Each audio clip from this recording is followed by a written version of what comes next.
Hi, ഇന്ന് നമ്മളുടെ കൂടെ ഉള്ളത് കാസർഗോഡ് എന്നുള്ള കാസർഗോഡ് എന്നാണോ സാധാരണ പറയാം? കാസർഗോഡ് അല്ലെ.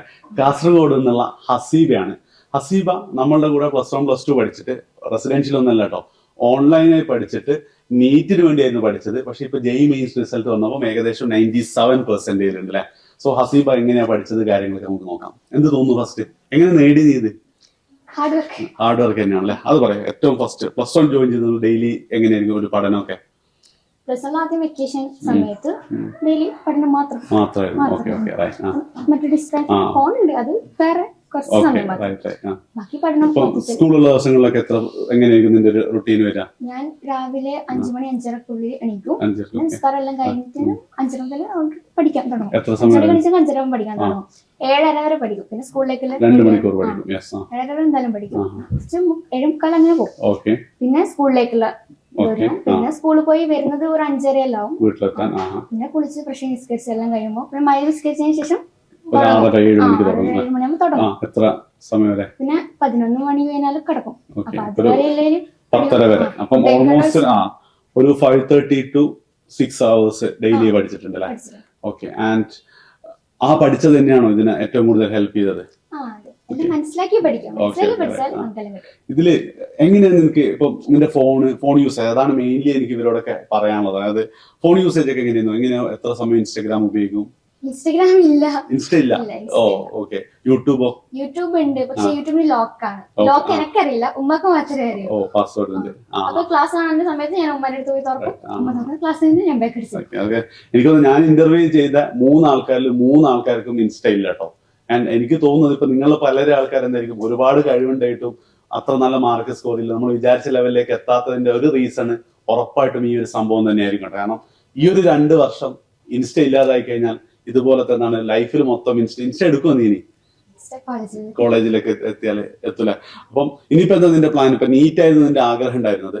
അപ്പം ഇപ്പം ജെയ് മെയിൻസ് അത്യാവശ്യം എനിക്ക് NIT എന്തായാലും കിട്ടും. ഇനി എന്താ പ്ലാൻ വരുന്നത്? അഡ്വാൻസ് നോക്കിയിട്ട് IIT തന്നെ നോക്കാമോ? യെസ്, IIT മാക്സിമം കിട്ടാന്നുള്ളതാണ്. ഇനി അടുത്തൊരു ചോദ്യം വെച്ചാല് എങ്ങനെയാണ് നീ ഇങ്ങനെ എന്നും പഠിക്കാൻ മോട്ടിവേറ്റഡ് ആവുന്ന? എന്താ അതിന്റെ ഒരു ഗുഡ് ടെൻസ്? എന്താ? പഠിക്കാൻ ഇഷ്ടമായിരുന്നു. പഠിക്കാൻ ഇഷ്ടമാണ്. പിന്നെ നമ്മ ആദ്യം കുറച്ച് മെനക്കെടാം, പിന്നെ നമ്മ ആ ഫ്ലോയിൽ അങ്ങനെ പോയിക്കോളൂ. പിന്നെ നമുക്ക് തന്നെ തോന്നുന്നുണ്ട് ഞാൻ പഠിക്കാത്ത ഇത് തോന്നും. പാരന്റ്സ് ഒക്കെ എന്താ ബാക്ക്ഗ്രൗണ്ട്? എന്താ ഫിനാൻഷ്യലി മാത്രം മൊത്തത്തിൽ എന്താ സപ്പോർട്ടാണല്ലോ? ഉപ്പ എന്താ ചെയ്യുന്നത്? ഉസ്താദാണ്. പിന്നെ ഫിനാൻഷ്യലി എത്ര? ഓക്കെ.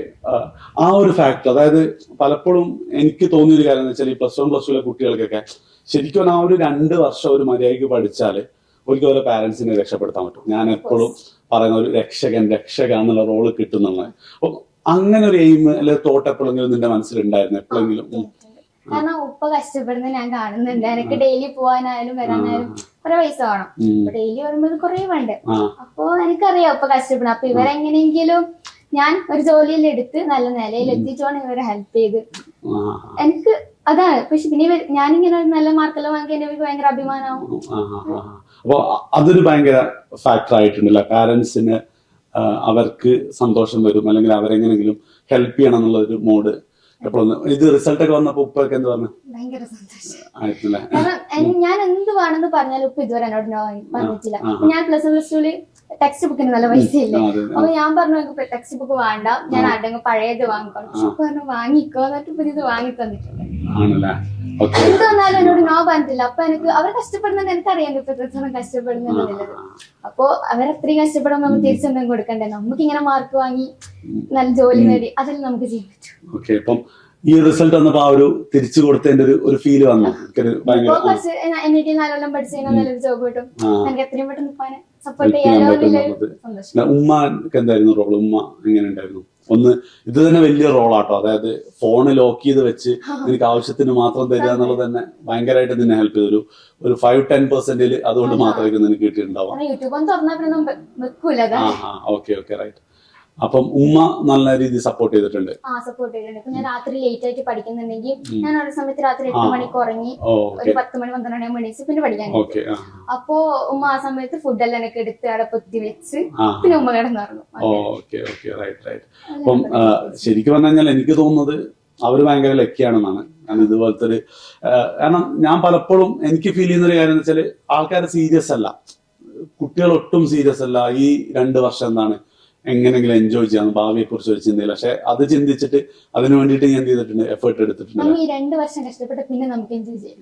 2 വർഷം കഷ്ടം, അത് സത്യമാട്ടോ. അതായത് NIT-ലേക്ക് എത്തിക്കഴിഞ്ഞാൽ കുറച്ചൊന്ന് ഇൻസ്റ്റ നോക്കിയാലൊന്നും ഒരു പ്രശ്നം നമ്മുടെ ലൈഫ് ആക്കാത്തവരോട് ചോദിച്ചെന്റെ ഫ്രണ്ട് നീ ആക്കാത്തതാണ്. അപ്പൊ ഞാൻ പറഞ്ഞു ഈ +2 ഒന്ന് കഴിയട്ടെ, +2 കഴിഞ്ഞ് ഞാൻ ഏതെങ്കിലും കോളേജിൽ എത്തിയിട്ട് പിന്നെ ആക്കിക്കോളാം. അപ്പോൾ ഇൻസ്റ്റയിൽ അപ്പൊ ഓൾഡോ ഞാൻ അപ്പൊ എന്താണ് ട്രെൻഡിങ് അതെടുക്കല്ലേ. ഏറ്റവും നല്ല കോളേജിൽ നിന്ന് ചെയ്യാന്നുള്ള അല്ലെ. നമ്മളെ ബിലാൽ സാറൊക്കെ അന്ന് അങ്ങനെയായിരുന്നു, ഫേസ്ബുക്ക് സ്റ്റോപ്പ് ചെയ്ത് പിന്നെ മെഡിക്കൽ കോളേജിൽ എത്തിയതിനു ശേഷമാണ് അടുത്ത പോസ്റ്റ്, 1 വർഷത്തിന് ശേഷം അല്ലെ 3 വർഷത്തിന്. യെസ്. അപ്പം ഫസ്റ്റ് പോസ്റ്റിനെ കുറിച്ചൊക്കെ ആലോചിക്കുന്നുണ്ട്, ഇൻസ്റ്റയിൽ എന്തിടണം എന്നൊക്കെ. റൈറ്റ്. ഓക്കെ. ആൻഡ് ഇനി ഈ ഇപ്പൊ ഫ്രണ്ട്സൊക്കെ എല്ലാവരും നിന്നെ പോലെ തന്നെ സീരിയസ് ആണോ, അല്ലെങ്കിൽ അവരൊക്കെ ഇങ്ങനെ ഇൻസ്റ്റയിലെ കഥകൾ പറയാം, അല്ലെങ്കിൽ പുതിയ ട്രെൻഡുകളെ കുറിച്ച് പറയാം, എങ്ങനെയാണ് നീ അതൊക്കെ അഡ്ജസ്റ്റ് ചെയ്യുന്നത്? അത്യാവശ്യം എല്ലാവരും പഠിക്കുന്ന ടൈപ്പ് ചിലവരും അവരുടെ സ്റ്റോറി പറയും, അപ്പൊ ഞാൻ എന്താ സംഭവം അറിയില്ല, അപ്പൊ അവര് പറഞ്ഞുതരും, ഞാൻ ഓതാ അതായത് വിടും, അത്രയും. ഒരിക്കലും ഈ 2 വർഷത്തെ ഒരിക്കലും ഇൻസ്റ്റ എടുക്കണം തോന്നിയിട്ടില്ല? ഇല്ല, ആദ്യം ഞാൻ സെറ്റാക്കി വെച്ചിനി. ഭയങ്കരമായിട്ടുള്ള ഒരു മോട്ടിവേഷൻ ആട്ടോ, ഭയങ്കരമായിട്ടുള്ള ഒരു മോട്ടിവേഷൻ തന്നെ. അത് എനിക്ക് തോന്നുന്നു ഈ പഠനത്തിനേക്കാളും ചിലപ്പോൾ ഫാമിലിയൊക്കെ ഉപ്പാനൊക്കെ കുറിച്ച് ഓർക്കുമ്പോഴായിരിക്കും വരുന്നുണ്ടാവും അല്ലെ. അത് ഭയങ്കര ബെസ്റ്റ് ഡിസിഷൻ ആയിട്ടാണ് എനിക്ക് തോന്നുന്നത്. പിന്നെ ഇപ്പോഴുള്ള കുട്ടികളോട് എന്താ പറയാനുള്ള, ഇനി ഇപ്പൊ ഇത് കാണാൻ 10ാം ക്ലാസ്സും +1 +2 പഠിക്കുന്ന കുട്ടികളുണ്ടാവും. നമ്മള് നല്ല രീതിയിൽ എല്ലാം മനസ്സിലാക്കി പഠിക്കാം. പഠിച്ച് അങ്ങനെ പഠിച്ചാൽ ഇപ്പൊ ഒരു ക്വസ്റ്റ്യൻ വന്നാൽ നമുക്ക് മനസ്സിലാക്കി പഠിച്ചാല് ഇതാണ്, ഇത് തന്നു അപ്പൊ കണ്ടുപിടിക്കേണ്ടത് ഇതാണ്. അപ്പൊ അങ്ങനെ മനസ്സിലാക്കാൻ പറ്റും പെട്ടെന്ന്. പിന്നെ ടെൻഷൻ ഫ്രീ ആയിട്ട് എക്സാം, അതാണ് എന്റെ ഏറ്റവും കൂടുതൽ ഹെൽപ്പ് ചെയ്തത് എനിക്ക് തോന്നുന്നുണ്ട്. കാരണം ഞാൻ എഴുതുമ്പോ ജെയ് ആണല്ലോ, ഞാൻ നീറ്റിനാണല്ലോ പ്രിപ്പയർ ചെയ്യുന്നത്. അപ്പൊ ആരെന്നോട് ചോദിക്കാൻ വരില്ല എനിക്ക് എന്താ ജെയിൽ മാർക്ക് പറഞ്ഞ. അപ്പൊ ഞാൻ പോയി ഫിസിക്സ്, ആദ്യം ഞാൻ മാത്സ് സ്കിപ്പ് ചെയ്തു. ഫിസിക്സ് സമാധാനത്തോടെ എനിക്ക് നല്ല രീതിയിൽ ഫിസിക്സ് എഴുതാൻ പറ്റും. സമാധാനത്തോടെ എഴുതി. പിന്നെ കെമിസ്ട്രി സമാധാനം. ഇത് എഴുതാൻ പറ്റും. നീ ജെയ്ക്ക് വേണ്ടി ഒട്ടും നോക്കിയില്ല, അല്ലെങ്കിൽ പരീക്ഷയുടെ സമയത്തൊക്കെ ക്ലാസ് ആണോ? പരീക്ഷന്റെ സമയത്ത് എച്ച് ബോർഡിന്റെ ക്രിസ്മസ് വെക്കേഷൻ തന്ന ലൈവ്, അന്നത്തെ ലൈവുകൾ, ഫിസിക്സും കെമിസ്ട്രിയും.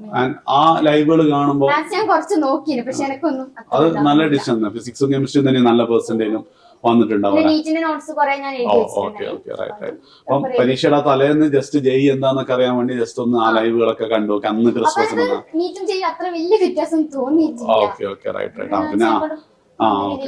എന്തായാലും വളരെ നല്ല ഒരു തീരുമാനമായി പോയിട്ടുണ്ട് അല്ലെ. ഇപ്പം ഒന്നാമത് ലൈഫ് സെറ്റിൽഡ് ആയി എന്നുള്ളൊരു തോട്ട് വരുന്നുണ്ട്.